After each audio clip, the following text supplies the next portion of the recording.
The night she said she needed a husband by tomorrow was the same night my life cracked open in a way I never expected. Because some sentences don't arrive as words.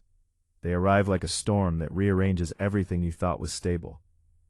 I had known silence, loneliness, and routine for years, but that moment carried urgency, fear, and a fragile hope that made the air feel heavier than usual, as if fate itself had leaned in to listen. Before the story pulls you deeper, if you believe in kindness, second chances, and the quiet power of human connection, take a moment right now to like this video, share it with someone who needs hope today, subscribe to the channel, and tell us in the comments where you're watching from. Your support keeps stories like this alive. My name is Daniel Harper, and I lived a life most people would call simple. I worked long shifts as a night security supervisor in a half-empty commercial complex on the edge of the city, a place where flickering lights and echoing hallways mirrored the quiet inside me. Years earlier, loss had taught me how quickly love could vanish, and responsibility had taught me how to keep moving without asking too much from the world. My small house sat on a narrow street lined with tired trees and neighbors who nodded but never lingered. It wasn't lonely in a dramatic way, just quietly empty, like a room where the music had stopped long ago. Emily Carter entered my life without ceremony, not through romance or chance encounters, but through desperation that refused to hide. She was the sister of a coworker, someone I had seen in passing before, always composed, always polite, always carrying herself like someone who kept storms locked behind her ribs. That night, however, the walls around her had collapsed. Her eyes carried exhaustion and panic, the kind that comes from being cornered by circumstances you didn't create, but are expected to survive. She was facing an impossible deadline tied to inheritance conditions, family pressure, and a legal web that didn't care about her truth, only appearances. She needed a husband by tomorrow, not for love, not for comfort, but to protect a future that would otherwise be taken from her piece by piece. When I told her she would have to come and live at my place, it wasn't bravery or romance that pushed the words out. It was practicality mixed with a strange pull I couldn't name. I knew what it meant to stand on the edge of losing everything familiar. And I also knew what it meant to open your door even when you're not sure what will walk in. The decision felt reckless and responsible at the same time, like stepping onto a bridge you hope is strong enough because turning back would hurt more. Two lives that had learned to operate independently were suddenly forced into shared space, shared meals, shared silence. Emily moved through the house carefully, as if afraid to disturb something fragile, while I struggled with the awareness that my routines were no longer mine alone. There was tension, not romantic, but emotional, the kind that comes from unspoken fears brushing against each other in narrow hallways. We were both pretending to be okay, pretending this arrangement was temporary, manageable, and clean, when in reality it was anything but. Emily carried the weight of expectations that had been placed on her since childhood.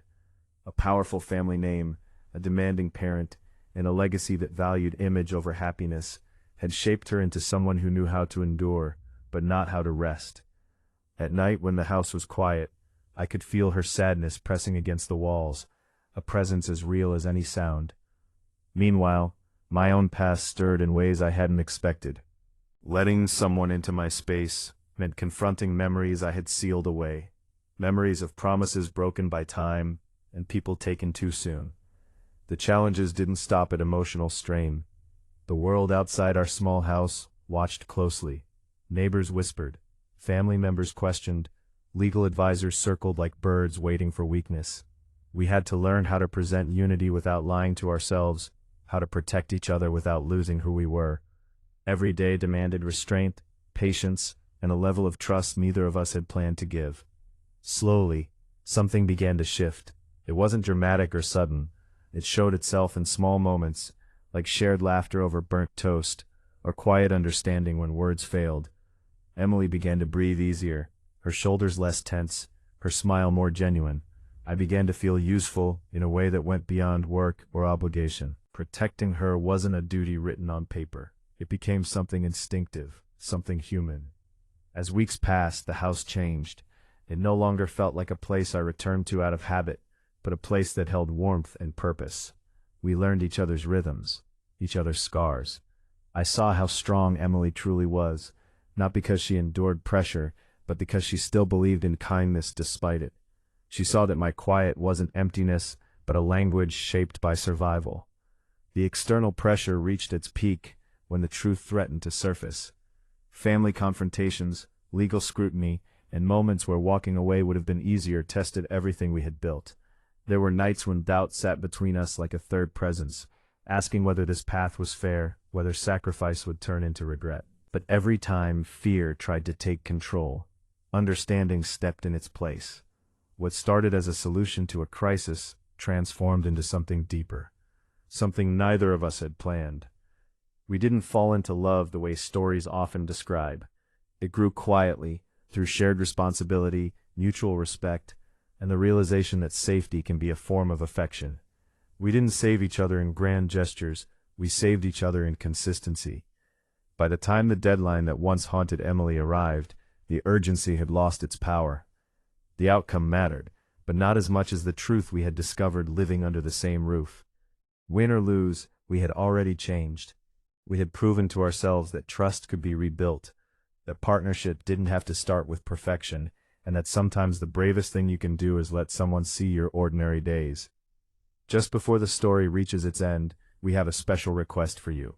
Please comment below and tell us whether you believe unexpected beginnings can lead to real love, and what part of this story stayed with you the most. In the end, the house on the narrow street no longer felt small. It felt alive. The fear that once drove us had softened into gratitude, and the future that once seemed conditional now felt open. Emily found her voice beyond expectations, and I found purpose beyond routine. We didn't promise each other a perfect life, only an honest one, and that was enough. If this story touched your heart, if it made you feel something real or reminded you that hope can arrive in the most unexpected ways, please like the video, share it with someone who needs encouragement, and leave a comment. Your engagement helps these stories reach hearts that are still waiting to believe. Because sometimes, the sentence that changes your life doesn't sound romantic at all. Sometimes it sounds practical, imperfect, and risky. And sometimes, that's exactly how real love